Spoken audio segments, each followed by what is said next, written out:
So why do right heart catheterization at all? I mean, we do have echo, and now we've got EPLA. Well, it's still indicated in the presence of significant left and right heart failure, particularly if you're considering transplantation, because you've got to work out whether this transpulmonary gradient is going to be too high to be able to house the new lungs, the new heart rather, and the new heart on the right side will fail if you've got high TPG. Echo is very good for valve disease, but it may help to measure the pulmonary hypertension due to the valve disease. Constriction is notoriously hard to diagnose, and right heart catheterization can help. Obviously we can directly measure pressures, and I'll explain how we do that.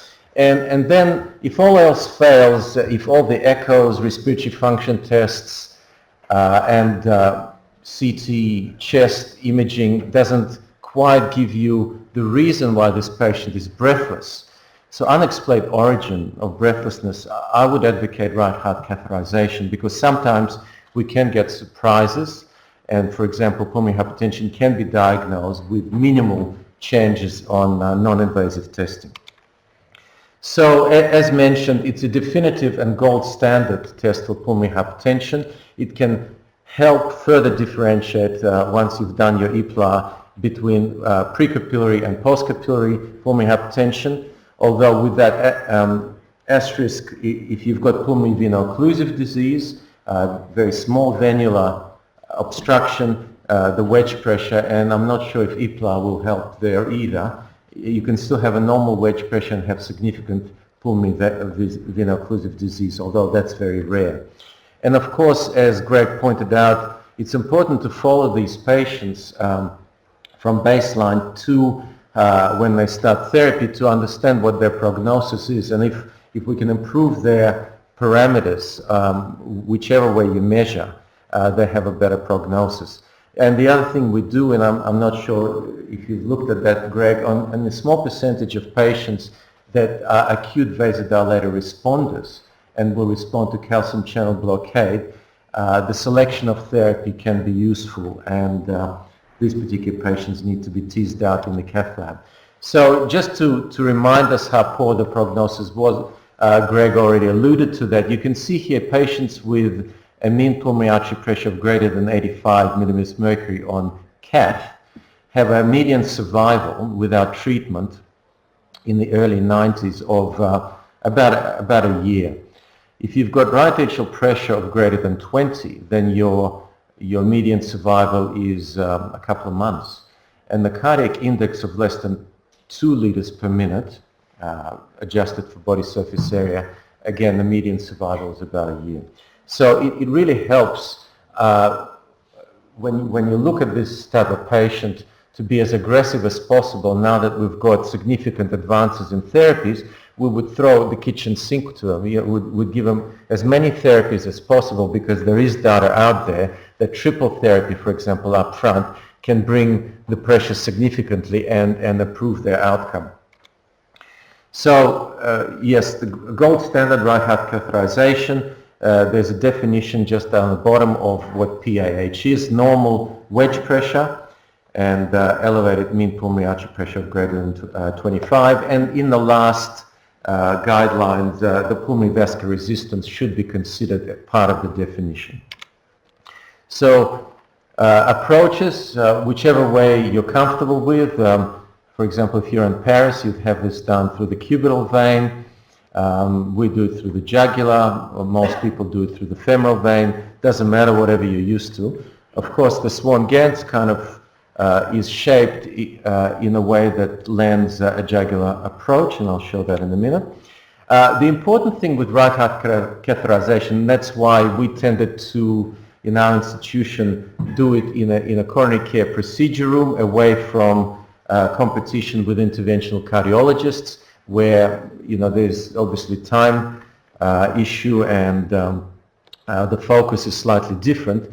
But attention to detail in right heart catheterization is paramount, because often small differences in measurements in time may be clinically important in terms of decision making. So the zero level, where you should standardize your transducer, and it's thought to be the zero level should be at the level of the left atrium, and there are very good CT studies suggesting that it's exactly halfway between the anterior sternum and the surface of the bed. So we just have this contraption to allow us to measure halfway, and it's not hard. The Swan-Ganz catheter, you see how it's shaped. It curves right in from the jugular vein right into the pulmonary artery.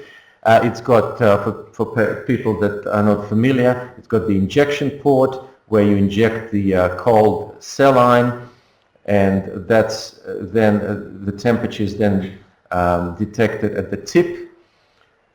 You can have the distal lumen port where we transduce the pressures, and you've got this syringe that inflates the balloon in order to wedge, and I'll show that in a minute. So it's important to know what to expect in different chambers of the heart. You can see here as the pulmonary artery, so as the pulmonary catheter gets into the right atrium, you can see the typical right atrial pressure tracing with the A and the V wave, and as Greg mentioned, up to 8 millimeters mercury is considered normal, although I'd say less than 8 would be normal. Then as the tip enters the right ventricle, you can see the typical tracing systolic, diastolic of the right ventricle, and the end diastolic pressure of the right ventricle may be an early marker of right ventricular dysfunction when it goes up. And then the Swan-Ganz then curves through the pulmonary or right ventricular outflow tract through the pulmonary valve into the pulmonary artery with the balloon still inflated. And you can see here the systolic and the diastolic tracing with the normal being 30 and 15 at the upper limit. And then you end up wedging into one of the segments of the pulmonary artery, either on the left side or the right side, and you again see a similar tracing to what you see in the right atrium, perhaps a little bit more damped, and the A and the V wave with the upper limit of normal of about 12. And this is a typical patient with normal pressures, right atrial, right ventricular, PA, and a wedge. Now, I think that if you're not familiar what the A and the V wave mean, I think it's important to just go through that just to understand. The A wave is generated from atrial contraction. And so it occurs at the ECG just after the P wave if you're trying to time it. The C wave is when the closure of the tricuspid valve occurs. Sometimes you see it, sometimes you don't. And then you get the X descent, and then the V wave occurs as the blood fills the atrium, in this case the right atrium, when the tricuspid valve is closed. And normal is less than 8, ideally less than 5. And so I already mentioned the timing, but it does help, particularly if the patient's tachycardic, to time it to the ECG. And the V wave occurs therefore after the T wave, and the A wave, of course, as I mentioned, after the P wave. You can glean potential pathology, and everyone knows that you've got an elevated A wave if you've got right ventricular compliance issues, particularly right ventricular dysfunction, tricuspid stenosis. But a classic example, as I'll show you, is a Canon A wave where an atrium contracts against a closed tricuspid valve in a case of complete heart block, for example. Obviously, if you've got atrial arrhythmia such as AF, then you get an absent A wave, and a V wave classically occurs in tricuspid regurgitation. So you can see here on the left-hand side the Canon A wave compared to what you'd normally see for the A wave, and that's when there's a complete dissociation or complete heart block, and you can see a Canon wave. And then the next one, you can see the quite significant V wave, large V wave associated with tricuspid regurgitation. And so as you advance the PA to the pulmonary, PA catheter into the pulmonary artery, you can now recognize the pulmonary artery tracing, and normal is less than 25 and diastolic less than 10, and a mean pulmonary artery pressure of, really it should be less than 15, although the cutoff upper limit of normal actually we say 25, but there is the suggestion that between 20 and 25 you need to be really vigilant about the possibility of pulmonary hypertension on exercise, for example. I'll mention that in a sec. We know about this dichrotic notch that occurs in the arterial waveform, and that's in this case due to the pulmonary valve closure. And again, the timing on the ECG, the end diastole is QRS, and then you get a systolic rise, and then a peak systole occurs at T wave, then a notch, and then back to the baseline. So obviously, as Greg mentioned, it's important not to miss pulmonary hypertension, whether it's for one reason or another, because pulmonary hypertension is really a marker of bad prognosis, whether it's due to primary cause, whether it's due to, or idiopathic as we call it now, whether it's due to lung disease, whether it's due to left heart disease. It's just a marker of bad prognosis. The question is how to treat. And really the way to really tease out what's going on, whether it's post or pre-capillary, yes, EPLA may be the future, but currently wedge is very well established, and a wedge pressure of less than 12 is normal. And as you recall, that as the wedge pressure is lodged, as the balloon is lodged into one of the segments of the pulmonary artery, you can see the typical appearance. And again, similar to the right atrial pressure, you can see the A wave, corresponding left atrial contraction, the C wave, which is not well seen, but when it is, it's due to mitral valve closure, and the V wave represents the filling of the left atrium as the mitral valve is closed. So then sometimes it's difficult, so you really need to sometimes analyze offline, and you can recall that the A wave will follow the P wave, and then the V wave will follow the T wave. And then really, what does this wedge mean, and why is it that we can measure the left atrial pressure? Because you know, we learn this, but really if you then just understand how we derive it, because here's the balloon lodged in one of the segments of the pulmonary artery, and once the balloon is inflated, then the tip of the transducer is no longer measuring the pulmonary artery. It's measuring the column of blood that extends directly from the distal pulmonary arteries through the capillaries to the pulmonary vein.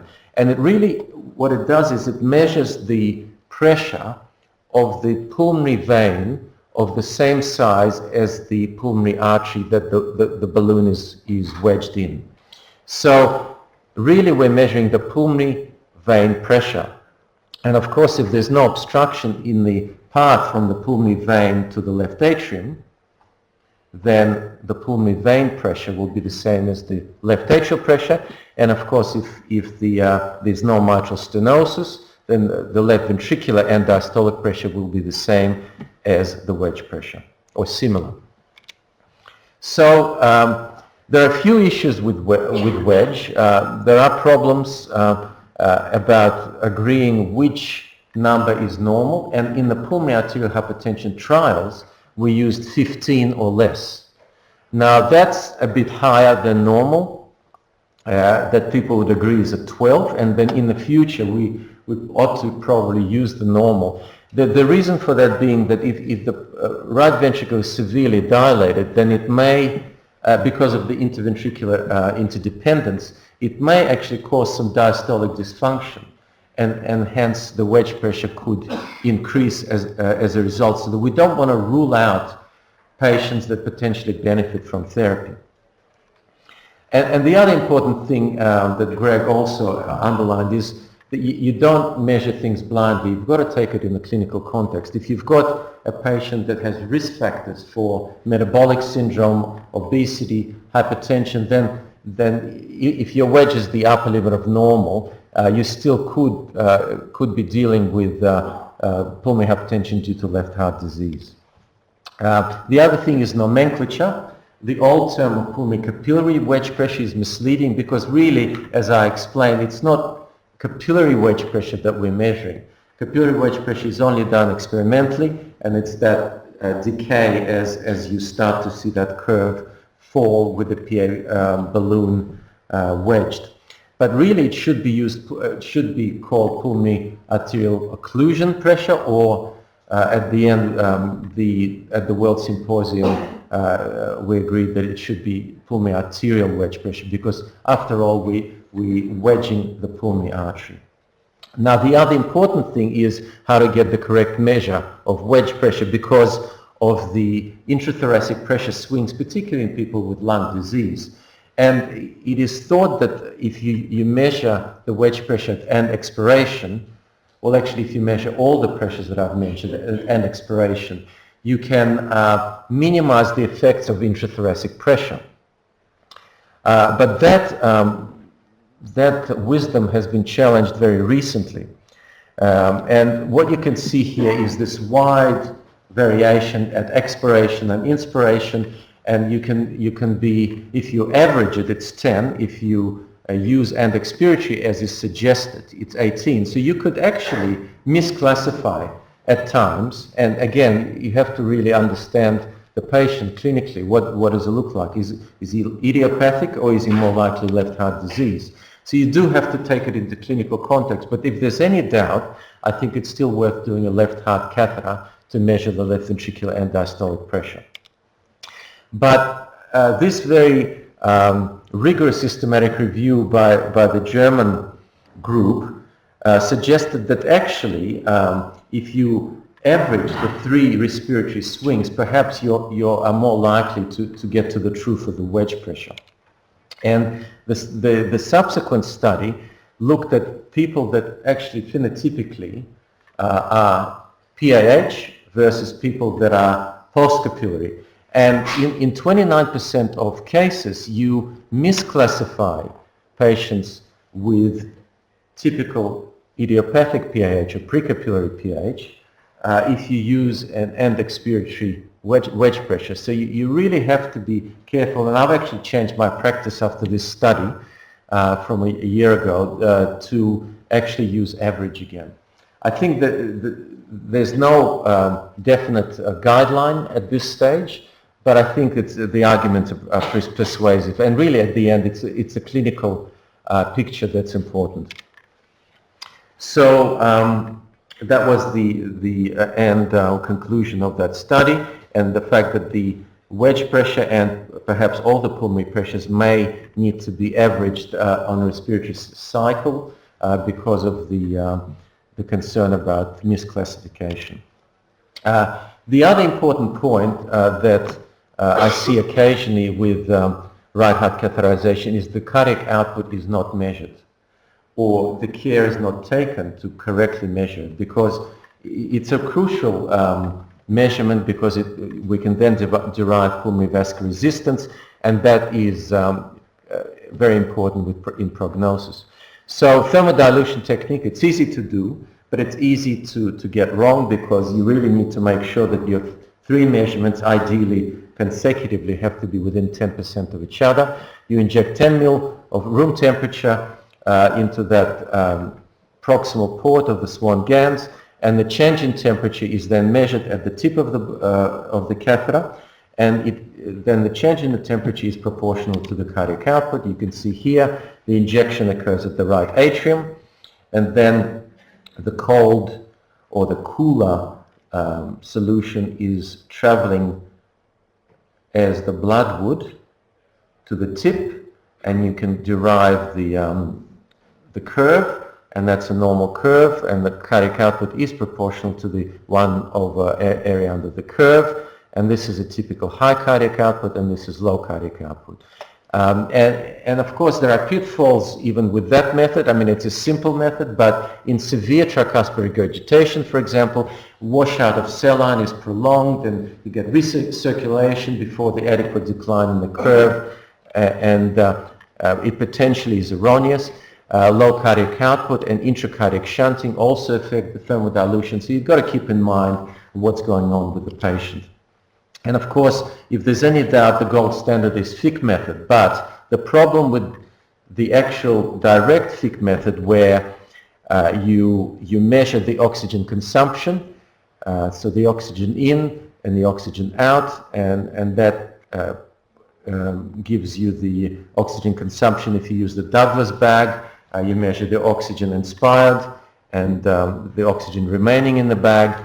Douglas bags are very few and far between. I don't think it's available anywhere in New South Wales. I'm not sure Queensland or anywhere else. But I think we may need to bring that back because of this study. If you're having trouble with thermodilution, the only other thing you can do is assume Fick, which is done quite routinely in the cath lab. But if you look at this and a couple of other studies, the estimated and the measured cardiac output by this technique is completely, you can see how it's random. So you can try, but really it's not reliable. So at the moment, until everyone gets a Douglas bag, we should deal with thermodilution at this stage. So Greg's already mentioned transpulmonary gradient, diastolic pulmonary gradient, all those derived by direct measurements. The pulmonary vascular resistance is now felt to be, should be in Wood units rather than dynes. To make it simple for everyone, you don't have to time it by 80, for example. Total pulmonary resistance, if you can't get a good wedge, may also be useful in some cases, particularly with exercise, as I'll show you in a moment. And cardiac index is important when you're trying to compare different body sizes. It's not completely without its risk. You can get a hematoma, you can get a pneumothorax, particularly with a jugular approach. Arrhythmias, particularly if you've got a left bundle branch block, and as you go through the right ventricular outflow tract with your balloon-tipped catheter, you can then induce a right bundle branch and hence a temporary complete heart block. So it can happen, but not common. If you are inflating the balloon in the pulmonary artery directly rather than inflating it before you get into the pulmonary artery, there is a risk of infarction and perforation. And in fact, in a quite a large study of over 7,000 patients of experienced centers, both in the US and Europe, they reported 4 fatal events. So not huge, but still not zero. Vasodilator testing, I get calls sometimes about whether they should or you shouldn't do it. We usually do it in patients that you suspect idiopathic PAH because there is a small chance, about 5%, that they will benefit from a very inexpensive drug like calcium channel blocker, amlodipine, nifedipine, diltiazem. But it's only a minority of patients, and in fact, if there's no evidence of vasodilator response in the cath lab, you should not start calcium channel blocker, but go for the expensive drugs. And what do we use? Well, we use nitric oxide because it's there, it's available, it takes 5 minutes to do, it's easy. Intravenous epoprostenol is another one that's been studied prospectively. Adenosine is easily available in most cath labs, and inhaled dilaprost is relatively easy to do as well, although the data is not quite as good for the third and the fourth agent compared to the first two. So what's a true responder? You can see here a typical PA pressure tracing, and then you get nitric oxide, and from a mean of 58 you get a mean of 25. So that's a classic true responder. The problem, of course, is those patients that are very few and far between, and but only those patients, and the definition is decrease of mean pulmonary artery pressure of more than 10 to below 40 with a normal or increased cardiac output during the vasodilator testing is when you should start the treatment. And if those lucky people that are responders, the prognosis is excellent. You can see here up to 20 years, a much better prognosis compared to those that are non-responders. So just the very last section about fluid challenges, exercise studies, and the proposed criteria for early detection of pulmonary hypertension with exercise. We all try to follow the guidelines, and the guidelines through the exercise pulmonary hypertension definition out. And of course, patients actually experience symptoms initially at exercise, so it makes sense to do the exercise. The problem, of course, is that unlike normal mean PA at rest, where the average is about 20, or the upper limit of normal is about 20, with exercise, with age, as the pulmonary artery stiffens a bit like what happens with the aorta, the exercise mean pulmonary pressure goes up. And at the time we didn't have the normal range, but we are getting the data. And I'll show you the last study. So why would you exercise? Well, I've already mentioned that sometimes you exercise echo, for example, and elite or very fit individuals can have very high pulmonary pressures, but they're not sick, they just got high cardiac output. Their right ventricle is trained, as was alluded to earlier, and their cardiac output goes up, and they don't have pulmonary vascular disease. But what we want to do really is to unmask pulmonary venous hypertension, in other words HFpEF, in patients that are not that easily appreciated. Perhaps EPLA is one way to do it, or at least tissue Doppler. And the other thing we want to do is try and tease out those patients at risk, for example, with connective tissue disease, that may have early pulmonary vascular disease, so that you could start treatment early and really try and improve their outcomes even further. So what we do, and most experienced cath labs do that, supine position, bicycle, we measure resting pressures, we then put them in the pedals whilst they're lying down, and they're pedaling at 60 revs per minute, and we increase their workload stepwise by 10 watts every 3 minutes, and we measure pressures every time. And we try to achieve at least 85% of heart rate, as you would, of course, with the exercise stress test, and also you try to understand their symptoms. So if they get symptoms and they get changes in pressure, it really helps understand why they're breathless. This study suggests that compared to fluid challenge of 500 mils over 5 minutes, exercise is a much more sensitive way to detect HFpEF. And you can see here at rest, normal wedge, and as you inject a normal saline, there's no statistically significant change with that, but if they start to exercise, their wedge pressure goes up to about 15. And then a real breakthrough, I think, for exercise data, and I think we will see exercise PAH in the guidelines again, is because of this work in Paris, where you can see here, as you exercise and your cardiac output goes up, if your mean pulmonary artery pressure goes up to even above 30, but your cardiac output goes up above 10, then you're normal. You are either a healthy volunteer or controls, that's what they do. But if you've got pulmonary hypertension or really pulmonary vascular disease due to the lungs or due to the left heart, your mean pulmonary artery pressure goes up, but your cardiac output doesn't keep up. So the cutoff seems to be 10 and the mean pulmonary artery pressure of 30. Or if you want to use the formula of total pulmonary resistance, then mean pulmonary artery pressure over cardiac output is greater than 3 Wood units. It signifies pulmonary vascular disease on exercise. So I think that's an important advance, and hopefully we'll see that in the guidelines. So I think in conclusion, despite recent advances of non-invasive investigations of pulmonary and cardiac function, the right heart catheter at rest remains a very important tool for both diagnosis and determining severity and vasoreactivity in some patients, and evaluating the response to treatment. And then hemodynamic assessment during exercise will also help us potentially start earlier those therapies that are potentially life-saving.